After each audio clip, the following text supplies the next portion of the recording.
नमस्कार, आप देख रहे हैं अपना बिहार। मैं हूं आपके साथ सुकन्या सिंह। हम आपको दिखाएंगे सियासत की तमाम खबरें, लेकिन पहले खबर आरा से आ रही है, जहां आरजेडी समर्थकों की गुंडागर्दी की तस्वीर सामने आई है। घटना नवादा थाना क्षेत्र की है, जहां चुनाव रिजल्ट के विरोध में प्रदर्शन कर रहे आरजेडी कार्यकर्ताओं ने आम लोगों को पीटा।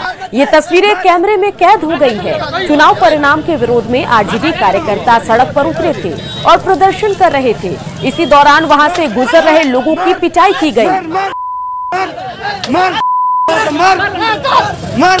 तो तस्वीर जरा यहाँ पर आप देखिए, आरा से तस्वीरें आपको हम दिखा रहे हैं, जहां किस तरीके से चुनाव के नतीजों के बाद गुंजई पर उतरे हैं आरजेडी कार्यकर्ता। सड़क पर जो लोग आ जा रहे हैं उनकी पिटाई की जा रही है।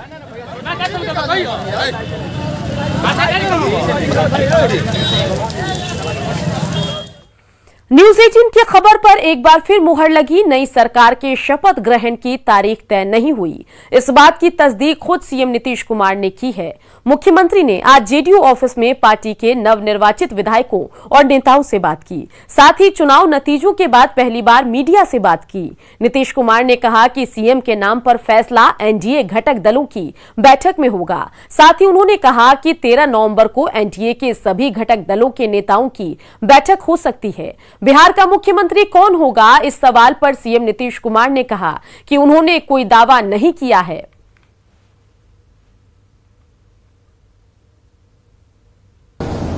उसके यहां कोई कैंडिडेट नहीं है, लेकिन खोज खोज करके, खास तौर पर जहां मुख्यतः हम लोगों के क्षेत्र थे, वहां पर ऐसे ऐसे लोगों को खड़ा करके वोट को काटा गया है। तो ये तो दिख रहा है, और ये तो मीडिया के लोग भी एक एक बात का अध्ययन करके अलग अलग तरीके से लिख ही रहे हैं। हम लोगों ने अपनी तरफ से तो पूरा जो प्रयास किया है, उसमें सब लोगों के लिए काम किया, सब कुछ किया।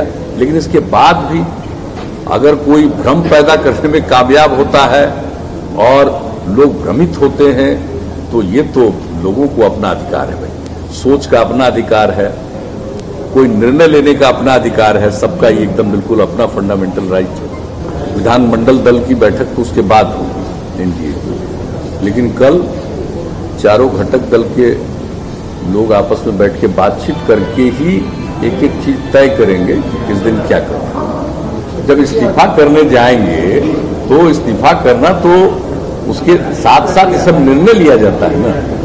इस्तीफा अगर नहीं करेंगे और हाउस का जो टाइम है उसको अगर डिजॉल्व नहीं करेंगे, और उस डिजॉल्व करने के बाद त्याग पत्र देना पड़ेगा, और तभी ना नई सरकार बनेगी। नहीं तो 29 तारीख तक है ना। व्यक्तिगत किसी चीज के लिए कोई हमको चाहत नहीं है, लेकिन हम जिस एनडीए के साथ हैं, जिसके लिए काम कर रहे हैं, जनता के बीच काम कर रहे हैं, एनडीए अगर कोई फैसला लेती है तो हम लोग तो एनडीए के साथ हैं, मिलकर के काम कर रहे हैं। तो इसलिए कोई क्या बोलता है, और अब तो हम यही मीडिया से एक आग्रह करेंगे, अपील करेंगे कि भाई ठीक ढंग से कम हम लोगों ने क्या काम किया। अब कोई कुछ बोल रहा है तो उसमें कितना दम। बिहार विधानसभा चुनाव में हार के बाद तेजस्वी यादव पहली बार सामने आए और चुनाव आयोग के साथ साथ सीएम नीतीश कुमार पर भी भड़ास निकाली।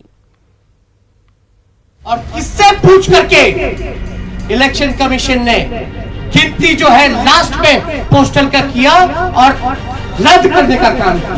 पहले क्यों नहीं काउंटिंग कराएंगे? सीएम की कुर्सी तक पहुंचते पहुंचते रह गए तेजस्वी यादव की खींच महागठबंधन की बैठक में साफ साफ दिखी। आरजेडी के नवनिर्वाचित विधायकों ने पहले तेजस्वी यादव को विधायक दल का नेता चुना और फिर तेजस्वी महागठबंधन के नेता चुन लिए गए। पर शायद तेजस्वी यादव सीएम बनने का सपना जो मन में बिठा चुके थे, उसके टूटने का गम भुला नहीं पा रहे थे। तभी तो महागठबंधन की प्रेस कॉन्फ्रेंस में तेजस्वी ने काउंटिंग में गड़बड़ी का आरोप लगाया और चुनाव आयोग तक पर सवाल खड़े कर दिए। साथ में नीतीश कुमार को सलाह भी दे डाली कि वो सीएम की कुर्सी छोड़ दें। अगर थोड़ी सी भी अंतरात्मा नैतिकता नीतीश कुमार जी में बची होगी, तो ये जो कुर्सी पर बैठने का जो शौक है, जोड़ तोड़ भाग गुना करके जो बैठने का शौक है, कहीं ना कहीं से उनको जनता के इस फैसले का सम्मान करते हुए कुर्सी से हट जाना चाहिए। सत्ता की कुर्सी तक पहुंचते पहुंचते फिसल गए तेजस्वी की नाराजगी प्रेस कॉन्फ्रेंस के दौरान उनकी बातों में दिखी। लेकिन तेजस्वी अगर चुनाव आयोग जैसी संवैधानिक संस्था पर सवाल खड़े करने की बजाय जनता के फैसले को हंसते हंसते स्वीकार कर लेते तो उनका कद बिहार की सियासत में और थोड़ा बढ़ जाता। न्यूज़ 18 के लिए पटना से अमित कुमार की रिपोर्ट। बिहार चुनाव में ओवैसी की पार्टी ने सीमांचल के इलाके में महागठबंधन को जबरदस्त झटका दिया है। मुस्लिम वोटों में सेंधमारी कर असदुद्दीन ओवैसी की पार्टी ने सीमांचल के 5 सीटों पर जीत दर्ज की, जिससे ओवैसी काफी खुश हैं। आज ओवैसी ने अपने 5 विधायकों से हैदराबाद में मुलाकात की और उन्हें जीत की बधाई दी।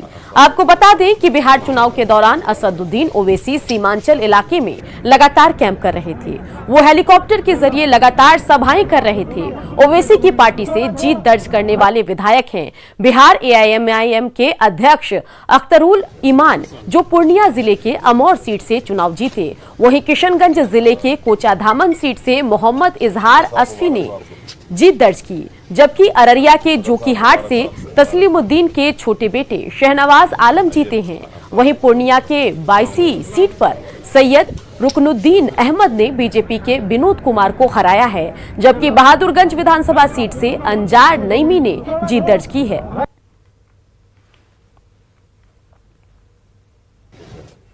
खबरें अभी और भी है, बने रहिए, जल्द लौटेंगे। बिहार निर्वाचन आयोग ने महागठबंधन की ओर से रिकाउंटिंग कराने की मांग को खारिज करते हुए बहुमत पर एनडीए को क्लीन चिट दे दिया है।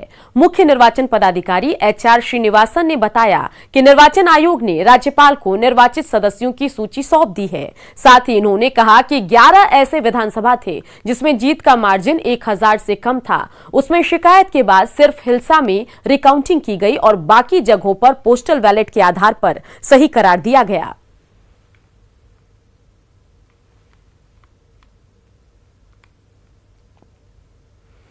दिवाली से पहले पटना के मिठाई दुकानों में छापेमारी की गई। अधिकारियों ने मिठाई का सैंपल लिया। छापेमारी के बाद मिठाई दुकानदारों में हड़कंप मच गया। अधिकारियों की माने तो मिठाइयों की गुणवत्ता को लेकर सैंपल लिए जा रहे हैं, जिसे लैब में जांच के लिए भेजा जा रहा है। दीपावली त्योहार का रंग कहीं फीका न पड़ जाए और आपकी सेहत के साथ खिलवाड़ तो नहीं हो रहा, इसको लेकर स्वास्थ्य विभाग अलर्ट पर है। और देख सकते हैं कि मिठाई दुकानों में छापेमारी चल रही है। फूड सेफ्टी अधिकारी पहुंचे हैं और देख सकते हैं इस वक्त बोरिंग रोड के SK पुरी के बीकानेर स्वीट्स में छापेमारी चल रही है। कई मिठाइयों के नमूने लिए जा रहे हैं और सील किया जा रहा है। छोटे बड़े सभी दुकानों में जांच की कार्रवाई चल रही है। इसी के तहत आज बीकानेर स्वीट, जो भी शहर के एक प्रतिष्ठित प्रतिष्ठान है, यहाँ भी मिठाई की गुणवत्ता की जाँच हेतु नमूना संग्रह किया गया है। और नए एक्ट के अनुसार जो मिठाई पे विनिर्माण तिथि बेस्ट बिफोर लिखने का प्रोविजन आया है, तो मैक्सिमम मिठाई पे यहाँ पाया गया है। 1-2 दुकानों पे मिठाई पे नहीं पाया गया है। स्वास्थ्य विभाग सतर्क है और सेहत से खिलवाड़ नहीं करिए। कैमरामैन मनीष उनिया के साथ रजनीश कुमार, न्यूज़ 18 पटना। धनतेरस को लेकर बाजार में काफी रौनक देखी जा रही है। ऐसी मान्यता है कि इस दिन नए सामान की खरीदारी की जाती है। राजधानी के कंकड़बाग आदित्य विजन में खरीदारी के लिए भारी संख्या में लोग पहुंचे। टीवी, फ्रिज, वॉशिंग मशीन की लोग जमकर खरीदारी कर रहे हैं। कंकड़बाग आदित्य विजन स्टोर के मैनेजर धर्मेंद्र कुमार ने ये बताया कि ग्राहकों का अच्छा रिस्पॉन्स है।